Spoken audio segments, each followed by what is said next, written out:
menjadi kelompok 5 yang beranggotakan Iskatun Anissa dengan NIM 181010 1124, saya WL Khairul Syahidayat dengan NIM 181010 1113. Yang ketiga yaitu Nur Hofiwa Rahmawati dengan NIM 181010 1109. Dan yang terakhir Sri Nuryati Fokubun dengan NIM 1510200123. Kami akan menjelaskan mengenai kasus 4, yaitu pada PT Perkasa membeli 100% saham PT Rayon Alam pada tanggal 2 Januari 2020 dengan mengeluarkan 1 juta lembar saham PT Perkasa yang memiliki nilai nominal per lembar sebesar 1.000 dan nilai pasar per lembar pada tanggal penutupan akhir sebesar 5.500. Informasi tambahan yang pertama yaitu nilai wajar persediaan PT Rayon Alam adalah 500 juta. Yang kedua, nilai wajar tanah PT Rayon Alam adalah 2 miliar.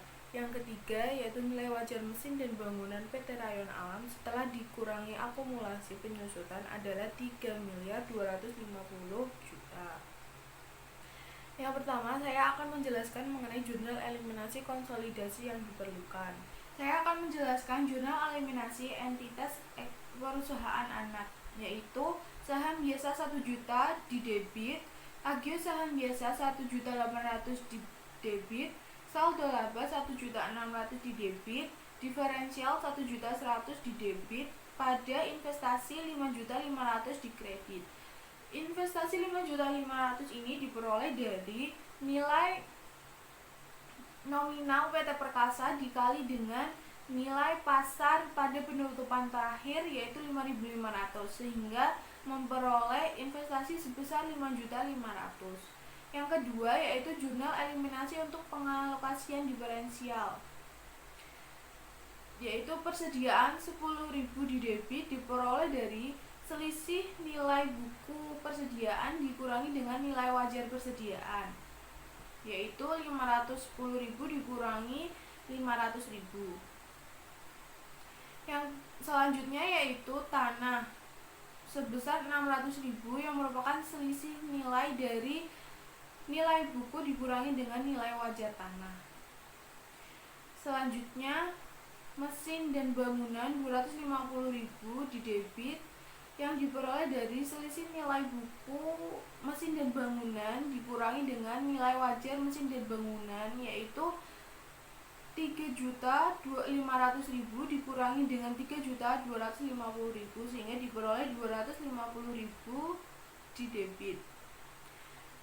Selanjutnya yaitu diferensial sebesar 1.100.000 yang kemudian menghasilkan goodwill 240.000. Goodwill ini diperoleh dari selisih dari persediaan tanah, mesin dan bangunan dengan diferensial. Selanjutnya di sini saya akan menjelaskan tentang laporan posisi keuangan konsolidasian PT Perkasa. Yang pertama, nama akun dalam ribuan rupiah aset 1 kas dengan jumlah Rp880.000, 2 piutang usaha dengan jumlah Rp1.140.000,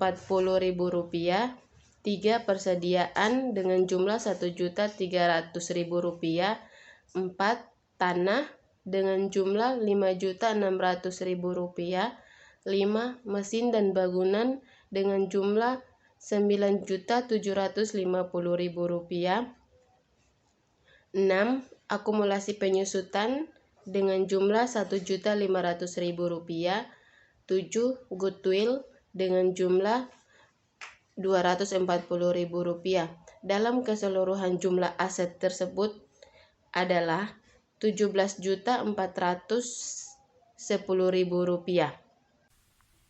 Selanjutnya, liabilitas dan ekuitas. Utang usaha pada PT Prakasa 1.220.000, pada PT Rayon 920, konsolidasi 2.140.000. Utang lain-lain pada PT Prakasa 500.000, pada PT Rayon 350.000, konsolidasian 850.000. Saham biasa pada PT Prakasa 3.500.000, pada PT Rayon Alam 1 juta, jurnal eliminasi pada debit 1 juta, konsolidasian 3.500.000. Kemudian Aigo saham biasa pada PT Prakasa 7 juta, pada PT Rayon Alam 1.800.000, jurnal eliminasi pada debit 1.800.000, konsolidasian 7 juta. Saldo laba pada PT Prakasa 3.920.000, pada PT Rayon 1.600.000, eliminasi pada debit 1.600.000, konsolidasian 3.920.000. Jumlah liabilitas dan ekuitas 17.410.000. Selanjutnya saya akan menjelaskan nomor 3, yaitu tentang laporan konsolidasi setelah akuisisi tanggal 2 Januari 2020. PT Perkasa dan entitas anak. Laporan posisi keuangan konsolidasi per 2 Januari 2020. Dengan aset kas 880, piutang usaha 1.140.000, persediaan 1.300.000, tanah 5.600.000, mesin dan bangunan 9.750.000, akumulasi penyusutan 1.500.000, dan goodwill 240.000. Dengan total Rp17.410.000. Selanjutnya ada liabilitas dengan utang usaha 2.140.000, utang lain-lain 800.000. Selanjutnya ada ekuitas saham biasa sebesar 3.500.000, agio saham biasa sebesar 7 juta, saldo laba sebesar 3.920.000. Jumlah liabilitas dan ekuitas sebesar Rp17.410.000.